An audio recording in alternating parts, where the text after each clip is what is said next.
A thought in my head that is burning my mind, a thought that continues, it goes undefined, a thought that is something or nothing at all. This thought I'm creating is simply a ball. Then it comes and it goes and it bothers me so. It's dark, yet it glows and continues to grow, then vanishes almost to nothing at all, and appears to be something most gentle and small. Then out of the darkness it glimmers and shines. It spins like a spiral climbing its vine, endlessly driving me out of my mind, oh my mind, my mind. What is this blasted thing in my head? I am sure it has lasted enough years to be dead. At least that is what my psychiatrist said. But what does he know what dwells in my head?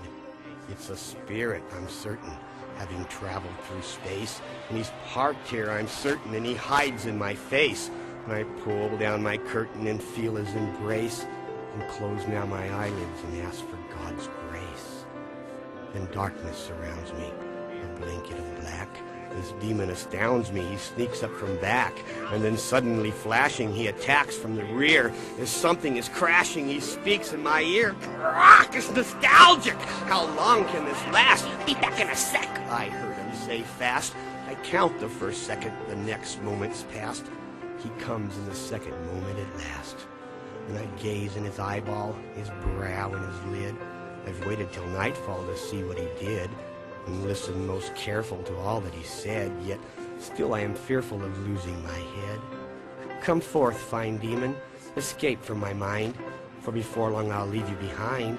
I'll pay you no mention and pay you no mind, for your convention is that of the blind. You're just a creation, a parasite of my mind, and you dwell in my thought, and you're something much less than a penthouse for paupers creating a mess. A jovial chap you truly might be, yet never a clap shall you hear from me, for applause is for beauty and claps of disease that renders you helpless to crawl on your knees. Begone now, fine serpent, and flee from my sight. Begin to repent now, I pray that you might, before I avenge thee with all of my might, and crush you completely to oblivion's flight. I see now a fog on thy spectacle once clear, as you croak like a frog when a fly is not near. You're the least of a hog, having ne'er shed a tear, and the most of a pig as you cry in your fear. You run like a dog from the master you fear. Farewell, feathered demon, fly well as a seaman, or land in by ocean, yet never to land. For I've sent you a cruising to a distant land, of nowhere, of no one, of none that I've known, for it was within me you first called home. And now you have left me, I'm here all alone. Solitude is joy that you've never known, 'cause you're awkward and clumsy, you can't stand alone.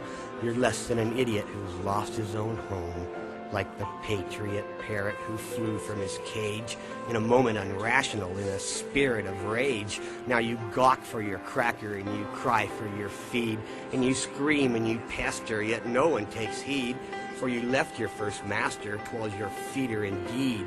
So you bleed like a bleeder, you always will bleed. You're not but a beggar, you do no good deed. I venture to say there is no one you need. Now demon or parrot or whatever you are, I know you're a spirit, I know you've flown far. You're your own pilot, and that's all that you are. So vanish completely now, never appear. For I am now certain it's but I who can hear your squawking and gawking and crying with fear. For certain you know your destruction is near. For I am the destroyer, the master you fear. For I am your creator, your end is here. Your enemy is fear. You're dying, you're dying, you're dying, my dear. Patriot pauper of a parrot, stand clear. You're nay but a spirit, you've never been here.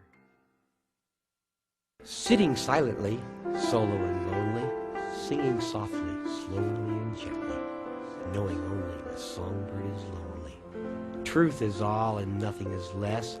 Love is more, nonetheless. It's truly a ball, as I recall, to not get an answer and still get a yes.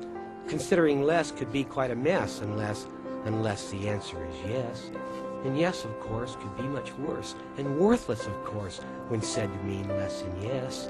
Such as a bush that's beat around, much as it's crushed into the ground, by the concrete feet so often found upon the streets where they are bound to the jungle gods of Jungle Town, asphalt land and asphalt ground, where mountainous pillars created by man topple and crumble at his command, and crash and rumble as they land upon the hand of Jungle Man. I've seen this man, I've heard him scream, I've seen his hand in a gory dream of gaudy goblins and soddy streams of murky water, or so it seems.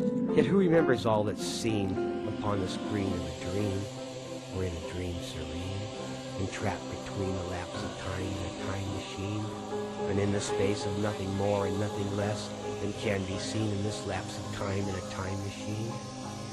People ask often if I'm joking, and where I've been and what I'm smoking, or is that your number on that token, or view a card with your number written? 049. Oh, that's fine. Sorry to bother, but the law is written. Enter in, brother, the boss is waiting, in there sitting, anticipating, contemplating where you've been while he's been waiting. 049. I hope you're fine, for I know I am, for I now have been waiting since 10. It's 9:45 again. Where have you been since then, and have you been drinking, or is that gin? Well, I've been nowhere since before then, so now we know it's 10, but then again, 10 when? Did it begin at 10, or was that a quarter before it should end? Or do you understand or misunderstand? It's but one big and one little hand. Knock off the nonsense, you blithering fool. Have you your sixpence, for you know the rule. For no pence and no sense is the mark of a fool. Purchase from me this bright golden rule. I haven't a sixpence, but I know your rule. I've taken it for no sense, so now you're the fool. Hark! The bell's ringing. The butler is bringing some dinner for both of us fools. Please be partaking. That which he's making was found in the hobgoblin's pool. It's murky and irky. It tastes like beef jerky. I'm sure it was cooked in the pool. Ah, thank you so kindly, but no thank you kindly. I'd rather not eat if it's cool, for I must depart now and begin to start now. The end of breaking my heart. It's such a pity to live in this city that's falling apart every day, while mountains are growing, harvesting, sowing, crop after crop every day, and buildings are rumbling, crumbling, tumbling, falling apart every day, while Jungle Man standing obeying the commanding asphalt god in his heart.